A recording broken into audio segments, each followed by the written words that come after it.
Lorsque par exemple les stations de sport d'hiver des Hautes-Alpes se retrouvent à utiliser ce dispositif, elles se retrouvent avec une capacité à assumer les charges énergétiques à hauteur de 20% de leur chiffre d'affaires. Cette semaine, le combat de Jean-Michel Arnaud, c'est les stations de ski. Comme chaque semaine, le sénateur passe une partie de son temps à Paris, les Hautes-Alpes à la capitale, dans l'un des plus beaux palais de la République. Bienvenue au Palais du Luxembourg, le Sénat, chambre haute de la Ve République. Entre ces murs, le sénateur des Hautes-Alpes essaye de défendre le département. De Tallard à la rue de Vaugirard, Jean-Michel Arnaud doit faire comprendre à Paris la vie dans les montagnes. Le plus compliqué est en fait de faire comprendre ce qu'est la ruralité et la ruralité de montagne tout particulièrement. Pourquoi ? Parce que à la proportionnelle, évidemment, les villes sont plus représentées que les campagnes. Et dans les campagnes, il y a effectivement des enjeux d'extrême ruralité qui ne sont pas les enjeux principaux des Hautes-Alpes. Des villes plus représentées, des thématiques très particulières. Personne ne rêve d'intégrer les Hautes-Alpes dans des textes de loi. Il faut donc trouver un maximum de défenseurs de la montagne et c'est le travail de Jean-Michel Arnaud. Pour faire partager cette réalité, il faut trouver des alliés. Les alliés, je les trouve notamment dans le réseau des élus de montagne, notamment au sein du groupe économique de la montagne. Je les trouve aussi au comité directeur de l'Association nationale des élus de la montagne. Je les trouve aussi dans le réseau d'expertise de l'Association nationale des stations et maires de montagne qui, ici à Paris, font un travail avec les sénateurs, avec le sénateur des Hautes-Alpes que je suis, pour porter leurs préoccupations. Jean-Michel Arnaud n'a pas été élu par les habitants des Hautes-Alpes, comme c'est le cas des députés. Ce sont les grands électeurs qui ont voté pour lui, les élus départementaux, régionaux ou municipaux. Pour lui, c'est aussi grâce à ce système que tout le monde est représenté au Sénat. La plus petite commune des Hautes-Alpes peut se sentir représentée au Sénat et l'habitant qui est aux confins d'une vallée des Hautes-Alpes peut se sentir aussi représenté par son maire et à travers son maire par le sénateur qui défendra toujours, parce qu'il ira voir y compris le maire de la petite commune à l'occasion du débat municipal et du débat sénatorial, il pourra relayer effectivement les plus démunis ou les plus éloignés de la chose publique. Le Sénat, c'est aussi et surtout de la politique. Tous les mardis, Jean-Michel Arnaud se réunit avec son groupe Union Centriste. Ils débattent des sujets de la semaine.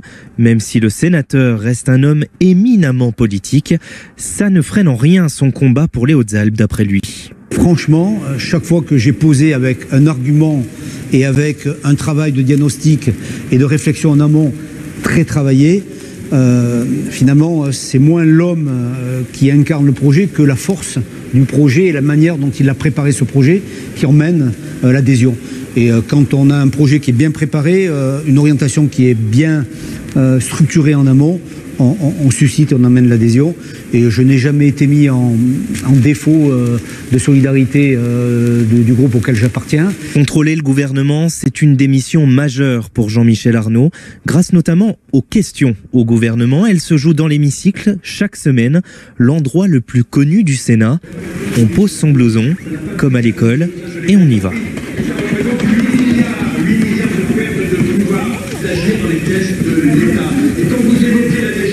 Je tiens à vous dire de manière très précise, à titre d'illustration dans mon département, lorsque vous regardez le dispositif d'amortisseur électricité, lorsque par exemple les stations de sport d'hiver des Hautes-Alpes se retrouvent à utiliser ce dispositif, elles se retrouvent avec une capacité à assumer les charges énergétiques à hauteur de 20% de leur chiffre d'affaires. Et donc, ça signifie qu'elles sont en situation de risque vital à l'issue de la saison. Elles sont en situation de faillite. Donc, je crois qu'il est nécessaire, dans le dialogue parlementaire, de trouver des solutions. Mais il faut trouver des solutions opérationnelles. Et dès le 1er décembre, monsieur le ministre, je vous en conjure. Avec sarcasme, parfois, ces questions au gouvernement permettent là aussi de mettre un peu des Hautes-Alpes dans la politique. Jean-Michel Arnaud choisit un exemple précis qu'il a préparé à l'avance, là où il travaille au quotidien, juste en face du Sénat, les bureaux parlementaires. Ton histoire de circulaire, oui. Tu n'étais pas la seule concernée, il y avait Briançon aussi. Donc j'avais saisi, comme tu me l'avais suggéré, la ministre de la Culture, pour voir si le circulaire bénéficiait de subventions publiques. Oui, oui. On a la réponse, c'est le cas. Oui. Donc moi, la seule chose que je vais essayer de faire passer comme message, et peut-être lors du projet de loi de finances, prendre la parole pour indiquer que quand on obtient des financements publics d'État, la moindre des choses, c'est qu'on respecte les lois de l'État dans les territoires. Bon, puis c'est ce que tu avais écrit à Baratier. Ouais. Donc on va tenter le coup et puis on va mettre un peu la pression. Quand Jean-Michel n'est pas là, je suis là pour lui faire remonter effectivement les informations, les problématiques du territoire. Hein, et ensuite, il me répond ce qui se passe au niveau du Sénat. Et je suis aussi par ailleurs présente avec l'équipe parlementaire pour travailler effectivement avec l'équipe. 5 collaborateurs, la majorité dans les Hautes-Alpes, un seul au Palais du Luxembourg à Paris.